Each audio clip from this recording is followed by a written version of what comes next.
and welcome back to the Dungeon of Bad Decisions. This is the Q&A video I promised you guys a while back. So without further ado, here we go.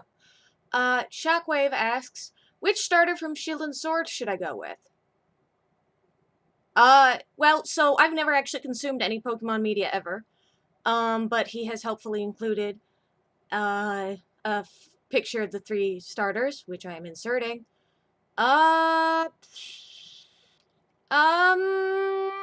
God, they're all so cute. Let's go with Score Bunny. I like fire. Next question. Crunchy Chompy asks, where should I go on my vacation? But how should I know? I hate the people on my Discord. Tark asks, so have you played Shadowrun Dragonfall or Shadowrun Hong Kong yet?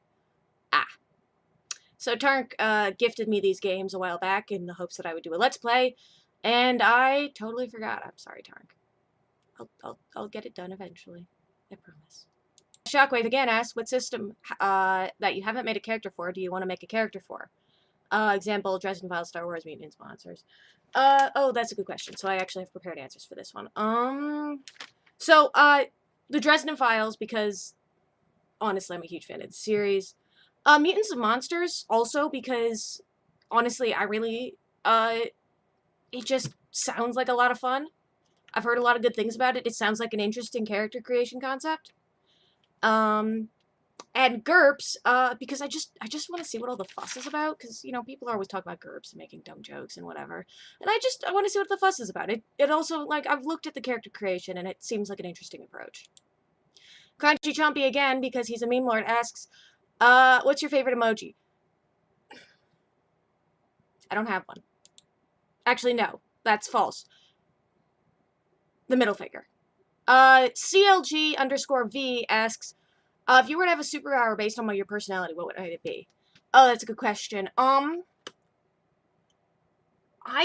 don't know. The closest I could think of was, like, that I'm a walking zone of truth or something. I'm super honest, and I have a real, like, deep-seated issue with lying. It's a long story. I don't know, honestly, dude.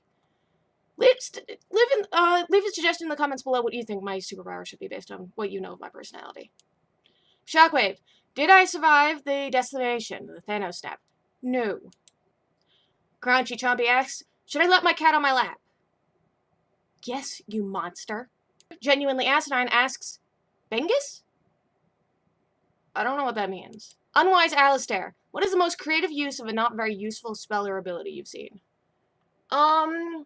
Probably in Pathfinder, a witch-monk combo. He took in which he took one level of witch, so he could get the prehensile hair hex, which allows you to hit things with your hair. And then he took the rest of his levels of monk, which I assume is how that hex is meant to be used, and basically wound up beating people up with his mustache, which is how we combined prehensile hair with flurry of blows to create Flurry's mustache. It was great. It was really funny. The guy was completely bald except for his extremely well-groomed ginger mustache, which he would use the hex to make fists of and then beat the shit out of people.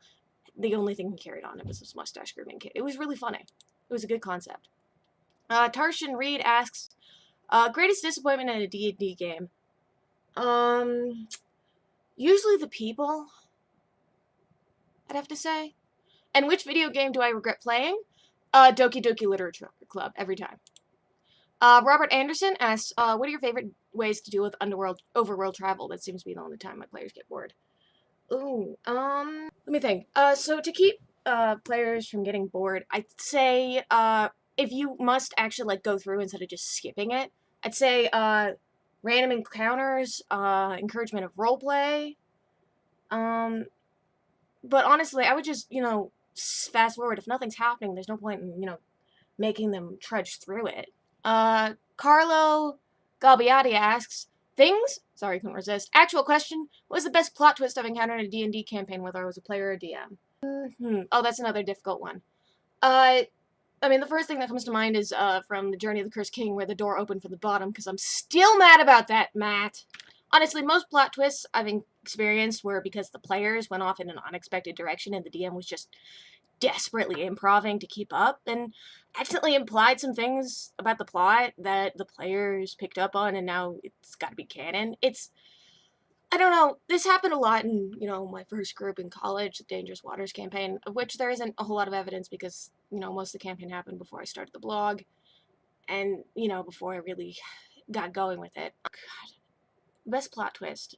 Honestly, that's the door open from the bottom. I'm still mad. I'm still so fucking mad. And that's everything.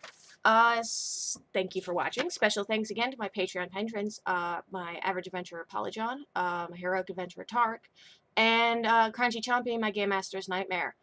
Roll 20s, y'all.